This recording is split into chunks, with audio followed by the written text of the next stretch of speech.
Hi everybody, I'm Rob. Welcome to Armor and Scale, and today I'd like to show you something I've whipped together in my workshop. This is a do-it-yourself track assembly jig.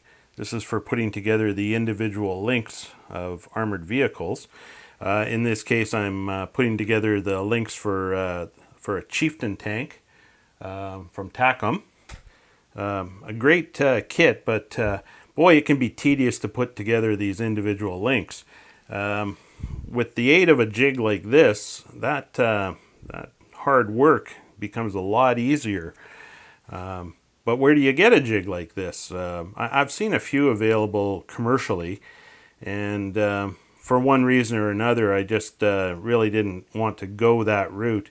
The big thing was cost. A lot of these things I've seen selling for $50 or more, and I really didn't think that they were worth it, even if they were time savers.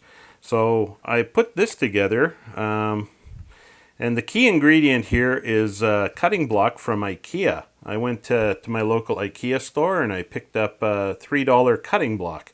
It's made out of high density polyethylene, which is a good material to choose because it resists all kinds of chemicals. If you put paint on it or glue or anything else, it'll just shed right off. Even super glue doesn't stick to it at all. Really good material for this type of thing. So to use it, all you do is you size the channel here to the width of track. As I say, this is a Chieftain tank track that I'm building here. So it's probably as large as you're going to come across in 1/35th scale. And as you can see, the jig handles it quite nicely. Fits perfectly. I designed the jig so that it'll handle a section of track 12 centimeters long, and it can be adjusted so that it can take tracks up to a width of 5 centimeters. I don't really know of any individual link tracks that are that wide, but if anyone ever comes up with one, I'll be able to handle it. And that's the gist of the idea here. Because polyethylene can't be glued, I had to assemble it using screws. I really prefer not to have visible screws when I put a project together, but in this case it was just completely unavoidable. Had to screw it together. At least I used brass screws, so it looks not too bad.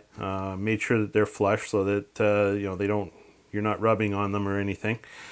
The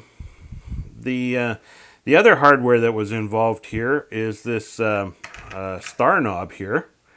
It just has a bolt inside, a quarter 20, that's quarter inch, 20-inch per thread bolt. That's pretty much a standard in things like photography and in assembling jigs like this. And on the bottom, we have a T-nut. A T-nut is one of those ones that has teeth that sticks up and goes into the material here. So I used a 4-tooth T-nut, size for the quarter 20 thread on the bolt, and just goes together like so. Just tighten it down and it's ready to go. All you need to do is adjust the slot here so that it is sized to the track links. You go ahead and drop in your first link or first bunch of links and go ahead and start assembling them. The first couple are always a little tricky to get together, but once you get a line of them going, it's quick work. There we go. I left this area here clear. Like I could have made the whole unit a lot shorter, maybe about that long, but I wanted to have this area here so that I can just pile links on top of it and have them at hand while I'm sorting them. With this particular track link here, you have rights and lefts, so I want to be careful to sort them before I assemble them here. And I've got them all mixed together there. But that, in a nutshell, is my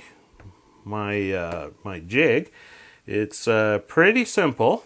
Nothing too complicated, very inexpensive, and I'll stack this up against any of the commercially available models that I've seen, especially because of the material here being resistant to any kind of chemicals.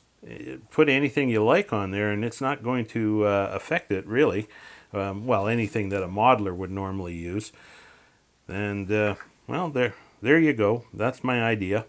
Just thought I'd pass it along. Hopefully some of you guys will see this and it'll inspire you to go out there and make your own. Even if you make it out of wood or some other material, it's better than going out and buying one. If you're capable of building one, then by all means, feel free to take any ideas you can from my design here and go for it.